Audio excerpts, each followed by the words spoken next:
All right, listeners, I think you know that we are part of the Radiotopia network, which is basically a network built on the idea that you should support the most creative, independent audio makers around. No one, and I mean no one, embodies the Radiotopia ethos more than Benjamin Walker and his show Theory of Everything. Benjamin, who I've known for a long time, has been making beautiful, personal, sprawling audio documentaries for decades that help us understand the very strange world we live in. And now he has a new series called Not All Propaganda is Art. The new series goes back to the 1950s, when Western security agencies like the CIA paid artists, writers, and intellectuals to fight the cultural Cold War. The CIA funds were free. I mean, no one was told what to say. Gloria Steinem, activist who sees the CIA as a sort of enlightened pal or rich uncle, there is another viewpoint. Look, if you're listening to this show, I know you like secret histories. I know you like a mix of culture and politics and shadowy figures. So what are you waiting for? Not All Propaganda is Art from Benjamin Walker. You can find it now wherever you listen or at theoryofeverythingpodcast.com. This episode is brought to you by Progressive, where drivers who save by switching save nearly $750 on average. Quote now at progressive.com. Progressive Casualty Insurance Company and affiliates, national average 12-month savings of $744 by new customers surveyed who saved with Progressive between June 2022 and May 2023. Potential savings will vary.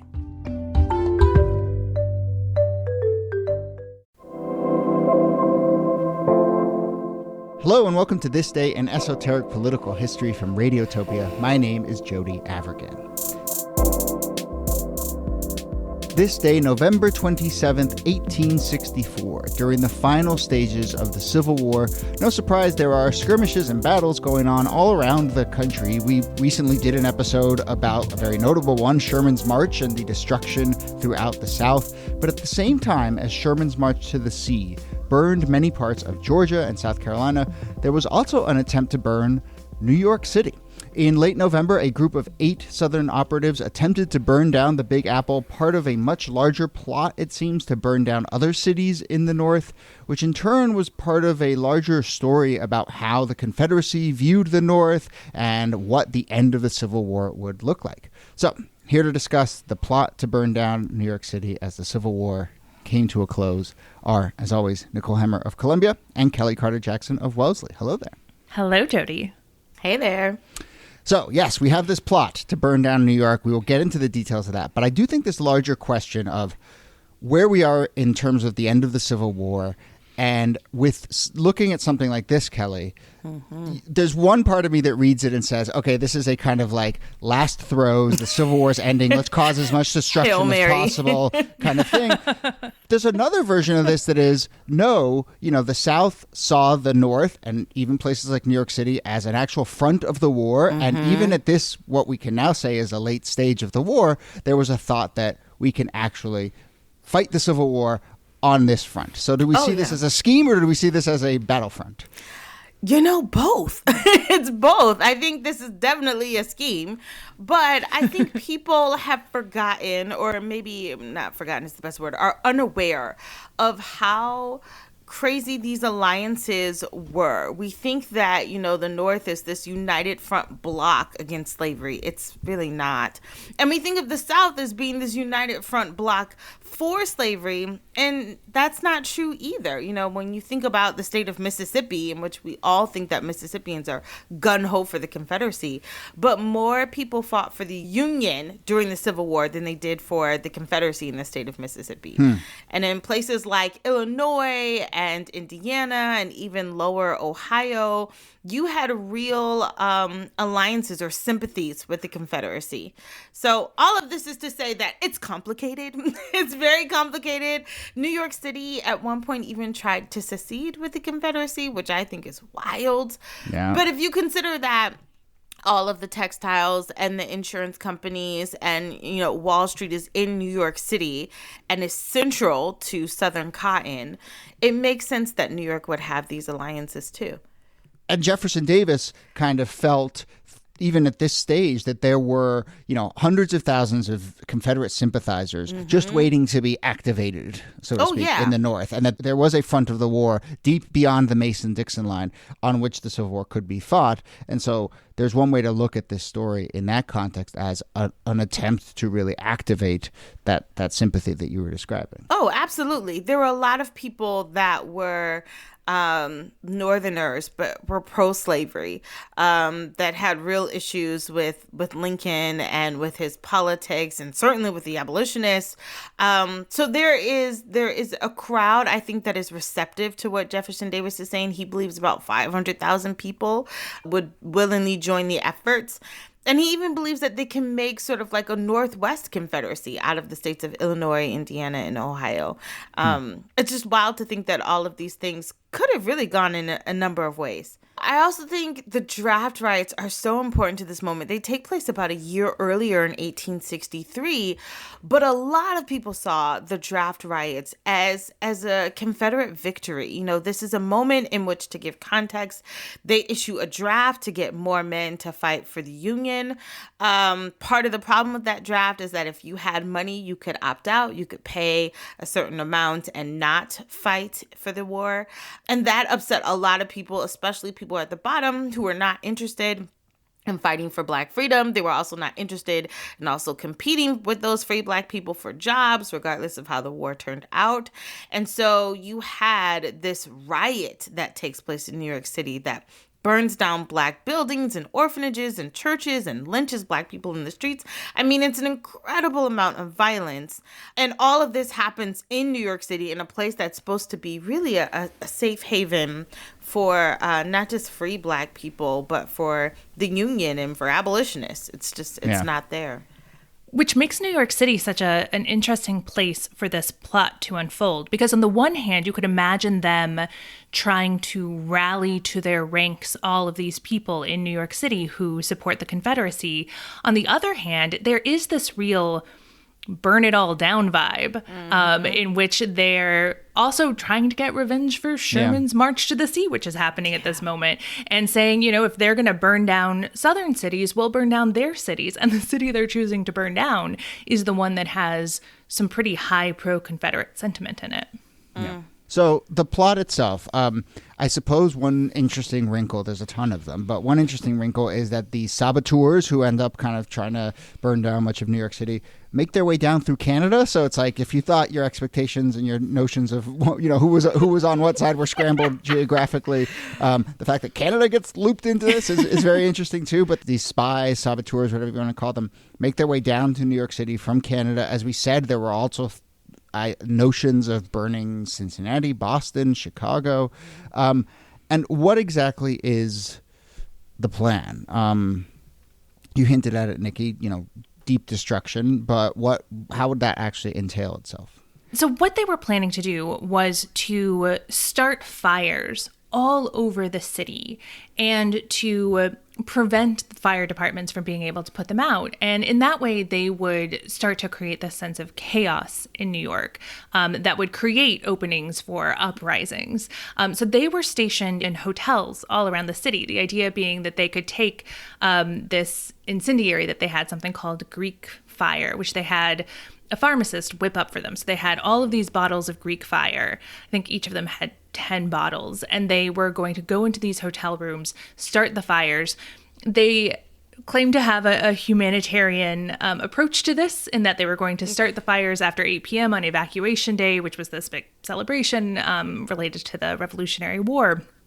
And for that reason, there wouldn't be people in the hotels. People would be out celebrating. And so they would burn down these hotels, start fires throughout the cities, and cause this kind of terroristic chaos in New York.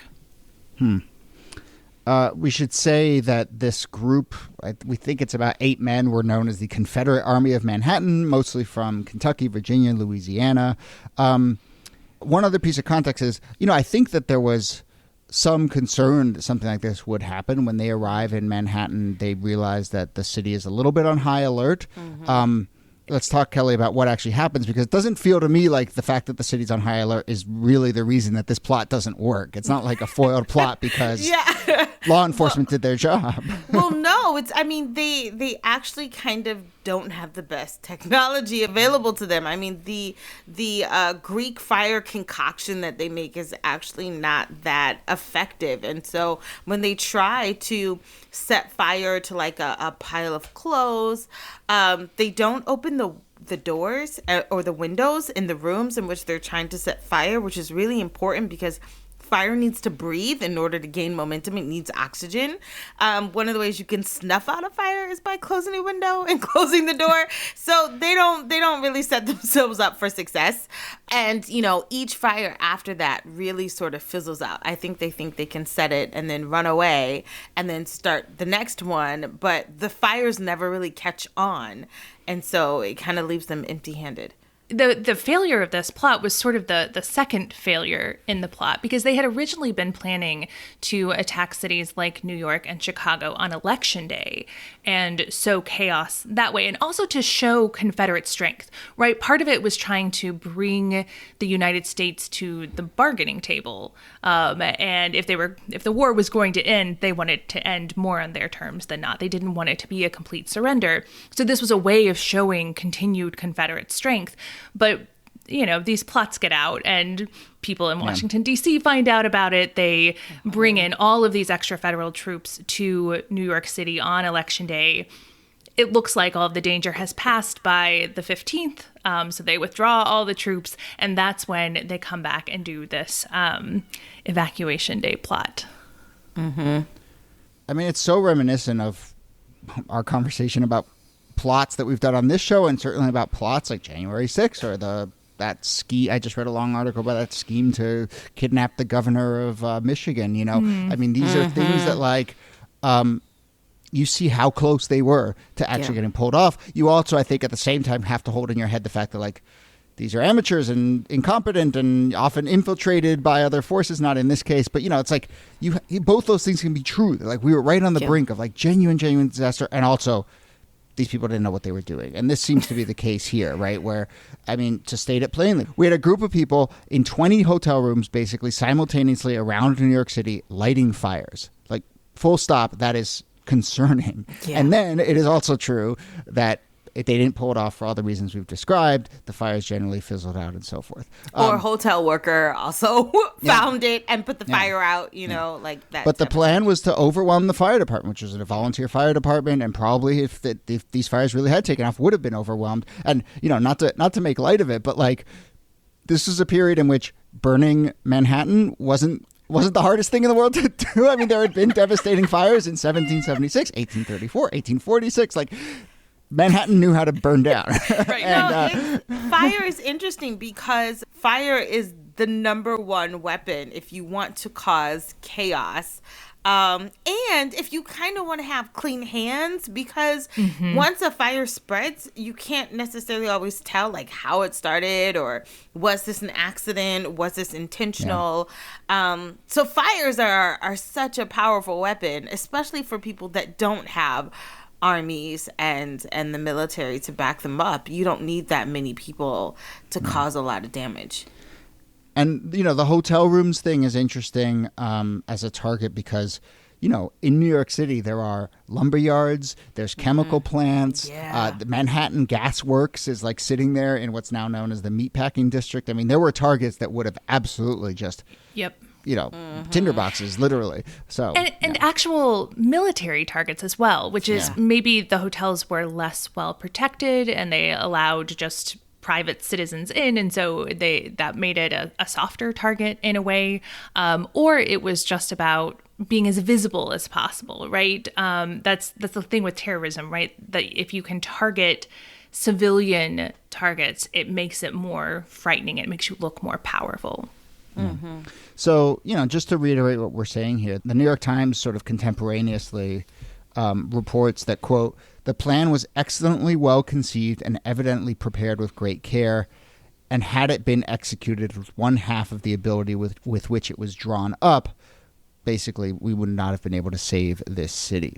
And, historians, this hasn't been written about a ton, but some people who have written about it have basically, to point this out, to draw a circle around this as well, had basically said this was an attempt to kind of make New York City feel the pain and howl in the way that Sherman talked about making the South really feel the pain of deep destruction and from the war. So we have this plot. It fizzles out. We haven't really talked about who our group is of 8. What do we know about them and what happens to them?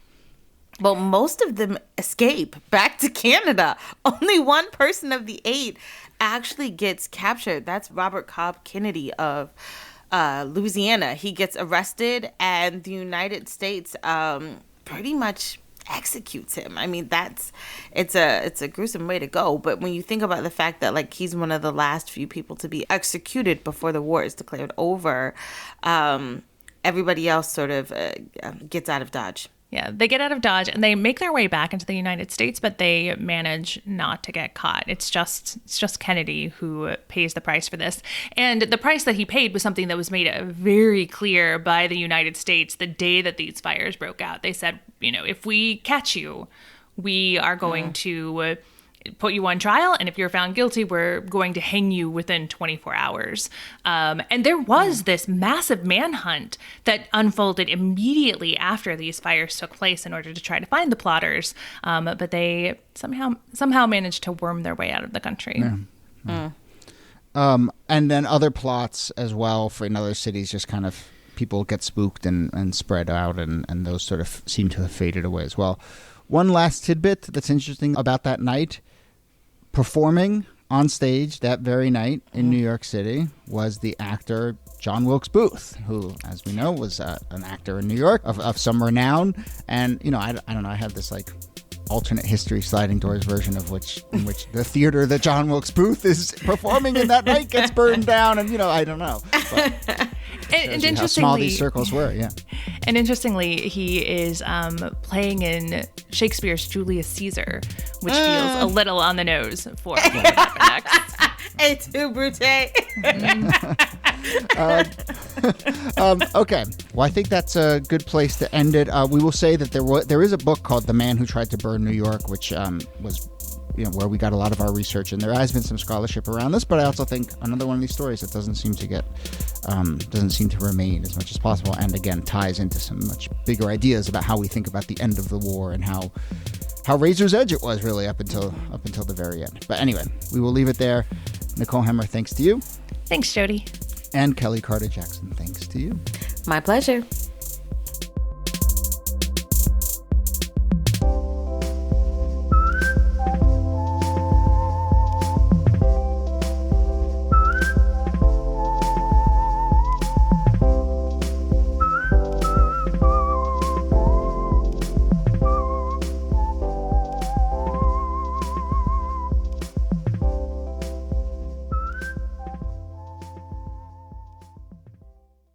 Support for This Day in Esoteric Political History comes from Odoo.